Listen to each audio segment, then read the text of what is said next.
Have you ever wondered what if being lazy wasn't a weakness but a hidden strength? What if the problem isn't that you're lazy but that you're not using your laziness the right way? Sounds crazy, right? But The Art of Laziness by Library Mindset flips everything we think we know about laziness on its head. This book introduces something powerful: strategic laziness. It's not about lying around doing nothing all day. No, it's about using your energy wisely, doing less but getting way more done. It's about focusing only on the things that truly matter and cutting out all the noise.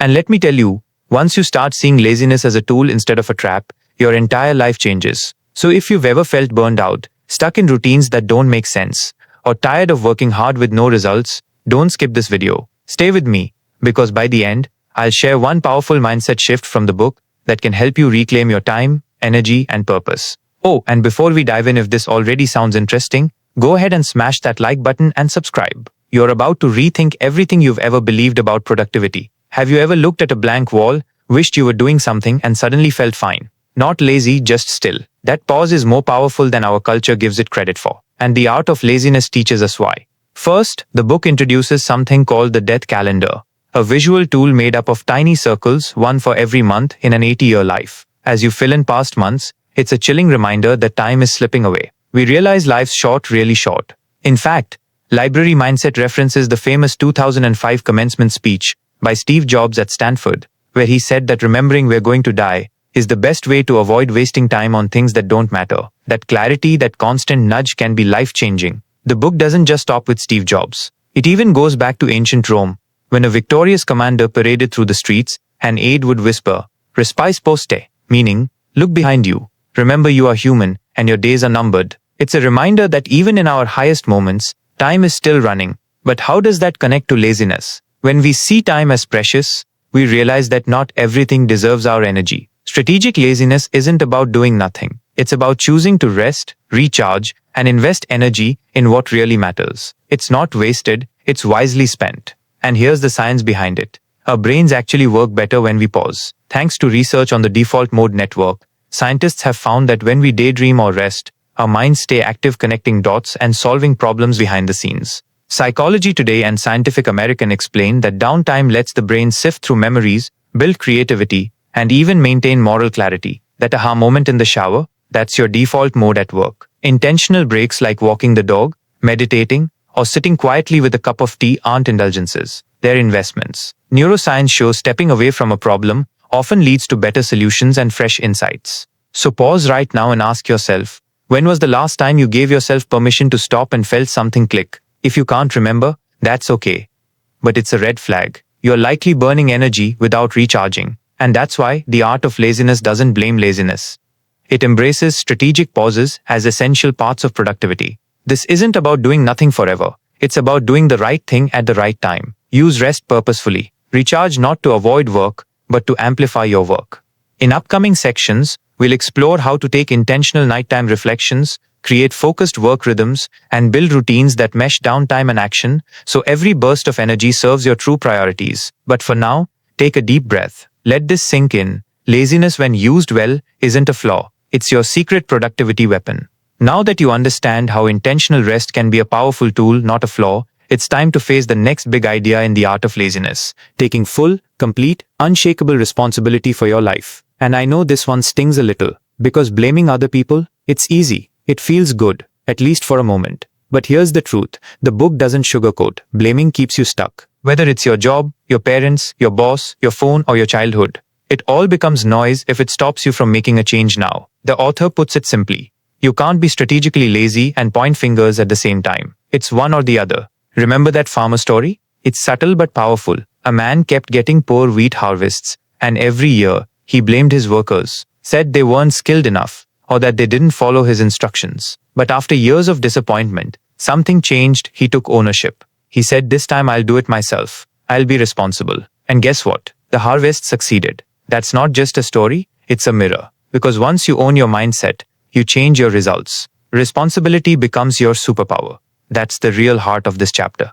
Responsibility isn't about taking the blame, it's about reclaiming your power. When you say, "It's on me," you give yourself permission to grow. Winston Churchill once said, "The price of greatness is responsibility." And Library Mindset builds on this truth. It draws from voices like George Bernard Shaw, who reminded us that failure isn't about making mistakes. It's about repeating them without learning. Epictetus, the Stoic philosopher, spoke of keeping your attention only on what you control. Picasso lived it creating endlessly because he believed in acting, not waiting for conditions to be perfect. So how do we actually live this idea? How do we start taking control of our daily direction without burning out? It starts with a simple habit. And don't skip this, because this one practice is the foundation of the entire transformation the book talks about. It's called nightly journaling, and it's surprisingly powerful. Each night, you take a few quiet minutes before bed to reflect. You write down what you did today, what you focused on, what went right, what felt off. Then, you review it without judgment. You ask, where did I spend my energy? Did I put it toward what actually matters? You refine. What stole my attention today that I don't want to repeat tomorrow? And finally, you prioritize.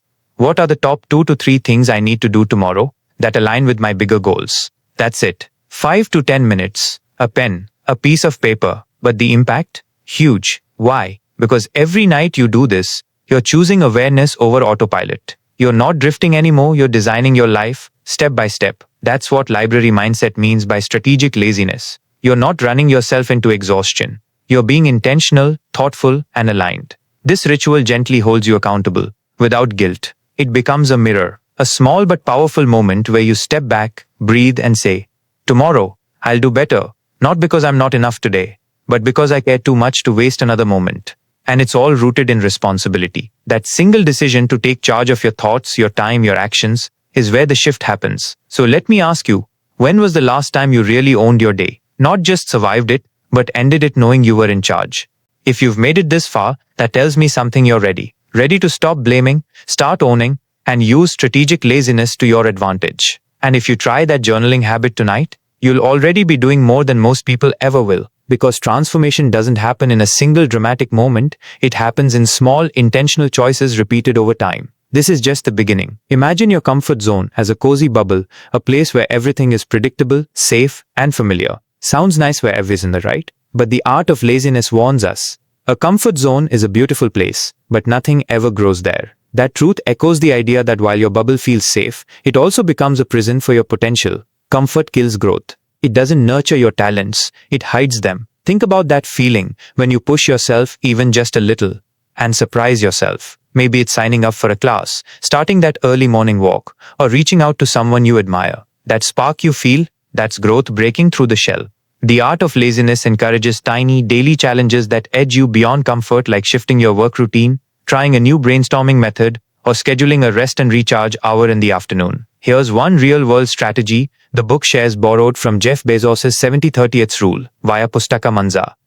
Spend 70% of your time on what you already know works, your core strengths, while deliberately dedicating 30% to experimentation. That way, you stay grounded and you grow. You hedge risk, but still push the boundary. No dramatic leaps, just steady stretching. Over weeks and months, that 30% compounds into impressive new skills, ideas, and momentum. Maybe today you spend 70% of your focus on routines that deliver, writing emails, joyfully executing tasks you're already good at. But reserve that remaining 30% the time you might otherwise scroll through your phone for one tiny stretch, reaching out for feedback, trying a new approach, or learning something that scares you. Day after day, that margin grows your capacity. That's true strategic laziness. You're not working yourself to exhaustion by chasing growth non-stop. Instead, you're growing purposefully, balancing ease with challenge, and letting your rest and routine support real, sustainable expansion. And now I want to turn it over to you, because this idea only matters if it moves you. Comment below. What's one tiny thing you'll do this week to step out of your comfort zone? Maybe it's a 10-minute cold shower,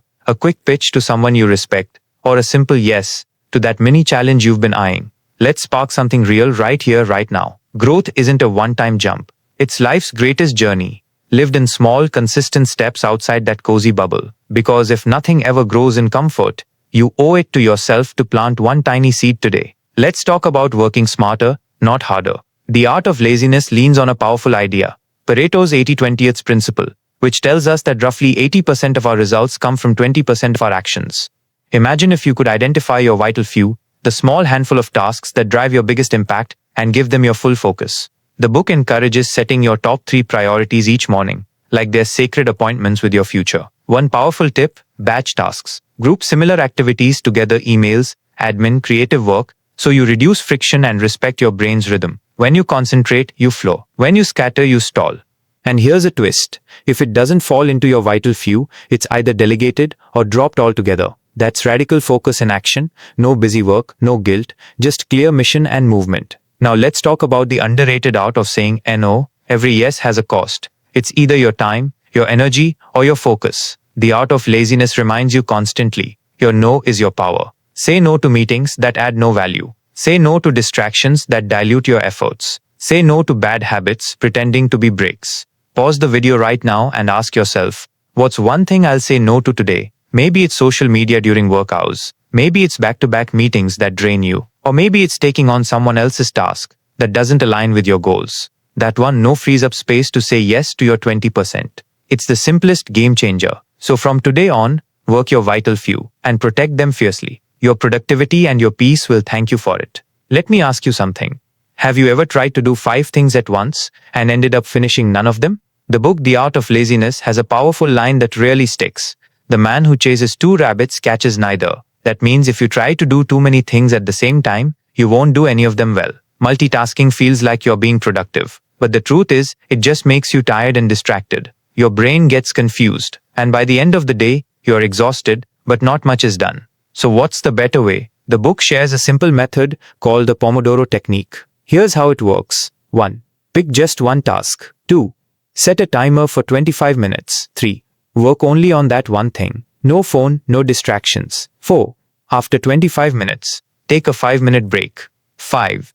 Do this 3 or 4 times, then take a longer break. It's like working in small, focused bursts. You get more done, and you feel good doing it. Now let's talk about daily routines. The Art of Laziness says that your morning and your quiet time can shape your whole day. You don't need to wake up at 5 a.m., just try to start your day without rushing. Sit quietly, maybe stretch, or drink some water. Even a few minutes of peace helps your brain think clearly. The book also talks about solitude, which means being alone, without noise. Great thinkers like Blaise Pascal believe that some of the best ideas come when we're alone with our thoughts. And one more tip, try a tech detox. That means turning off your phone, notifications, or social media just for a little while each day. Maybe 1 hour in the morning, or 30 minutes before bed. You'll be surprised how calm and focused you feel. So here's a small challenge for you. Try just one of these tomorrow. A Pomodoro session, a peaceful start to your morning, or a short break from your phone. Then come back and comment. How did it feel? Because real focus doesn't come from doing more.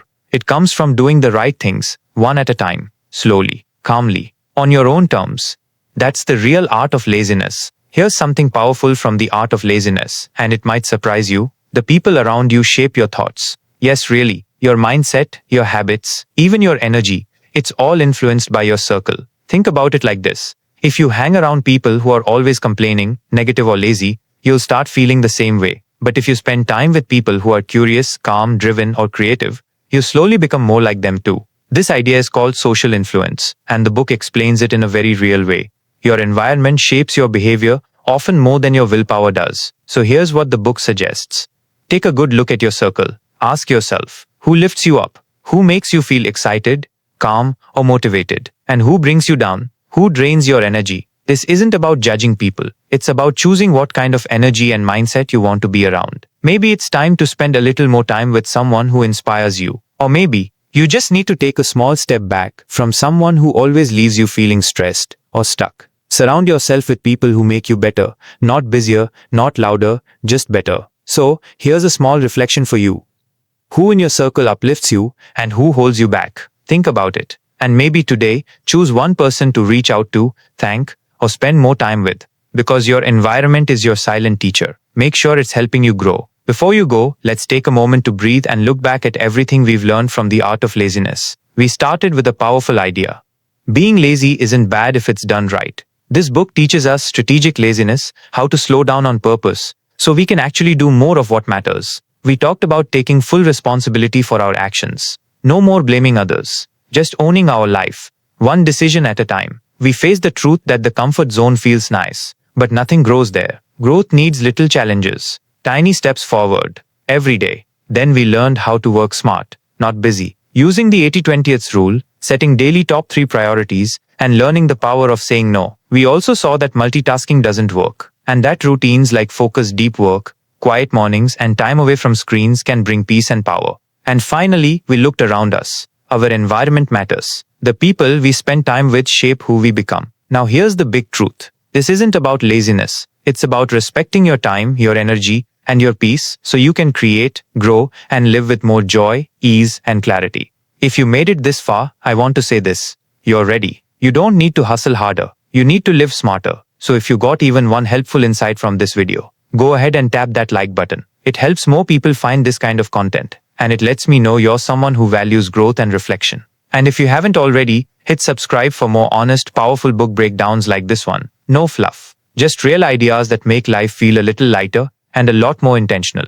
Now remember this. The real momentum begins when you take control of your routines. You don't have to change everything overnight. Just start with one small thing, maybe a focused 25-minute work session, or stepping back from a distraction, or just a moment of quiet. Do that today, and you'll feel a difference by tomorrow. And if something in this video sparked a shift in you, then don't stop here. Grab a copy of The Art of Laziness using the link below. It's a short, powerful read that could completely change how you use your time, your energy, and your focus. Thanks for being here, and remember, slowing down isn't falling behind. It's often the smartest way forward. See you in the next one.